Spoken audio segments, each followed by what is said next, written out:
In his book, The Power of Habit, Charles Duhigg talked about the keystone habit. This is by far the most important habit for your weight loss journey. This is the first habit that you're going to acquire.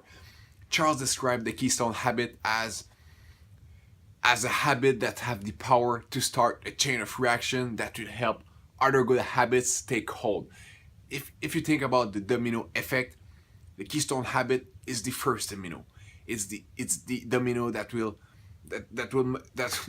make fall the other domino. It's the first habit that will help other good habits that you need in order to lose weight and to keep the weight off. It's the first goal. It's the first habit. So it's the most important habit. I think that, and it's this habit will play a huge role into this journey because it's really the habit that will also help you and help you sustain and help you keep going during this journey because it's the first one. It's the basic. So, and also I think why a lot of people have difficulty to keep going in this journey, on this hard journey, it's because they don't think about what's one habit that I want to acquire. They first they set too many goals, and if you set a goal about 50 pounds, it's not telling what you're going to do to lose 50 pounds. You should start by what's one habit that by today I will acquire. I see habits as things that we acquire because, well, habits are activity that we've done often enough that they become habitual. You know, there's a lot of activity that we know would be beneficial in our life. There's activity that you know would be beneficial for your weight loss journey. So I see habits as things that we acquire because once we've repeated this activity often enough, it's not something that it's going to be hard anymore. It's something that we've acquired. It's part of us. So it's funny how I said that, but it's part of us. That's what's a habit. It's thing that we acquire. But it's important that we're not trying to acquire too many habits all at once because it's hard to do a non-habitual behavior.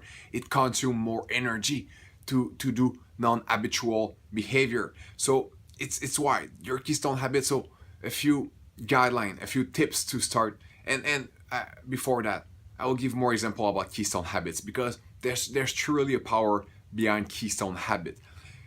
Mr. Druig talk also about he gives some example about of keystone habits. He talk about bed makers. Did you know that bed makers are more likely to be happy, are more likely to feel well rested, are more likely to own a home? That's crazy, right? And probably bed makers don't know that either, right? But it's still the truth. It's there. It's behind a survey, and it's the truth. But guess what? Bed makers don't know that because we can't see a correlation between making our bed and owning a home. It's impossible, right? But it's to show that a keystone habit will bring naturally other habits into your life that you may not have think about. So one of the keystone habit that I recommend it's drinking water when you wake up. That's what I've done, and it's going to be hard to see that how drinking water when I wake up will help me lose weight. But it's why I'm telling about the bed maker keystone habit example. It's because it does affect other areas into your life. So when you're starting when you're starting your first keystone habit, so first of all, it have to be just one habit. You don't have to, again, non-habitual behavior are energy draining. You don't want to, it's not the time to shoot for the star. When you're making a habit, you want to, when you see an activity that you know would be good for you and you want this activity to be a habit, you want to acquire this activity, to acquire this habit, it have to be easy, fast, and convenient. So, and it have to be just one, because it's going to be much easier. There's a quote: where your attention goes, energy flows. So if you're trying to change too many things, it's going to be difficult because your attention is spread at too many places. If you just focus on your keystone habit, first you will make this activity into a habit. You will acquire this habit, but also don't forget about the power of a keystone habit. You will probably change other area in your life without having to without having to make effort, without having to consciously force yourself. It's there's stuff that will happen naturally. But when this, and also, of course, you want to do more than drinking water, but you will want to wait until this habit become, until this activity become a habit, and now you can move on. And probably you will also have other healthy habits that have fall into your life, like I said, but you want to be sure that this activity became a habit before you move on, because well, it won't consume energy anymore. It won't be hard anymore to make this, to do this activity every day. So you can bring a new activity that you want to acquire into a habit, and focus your energy into this activity. And that's how you go.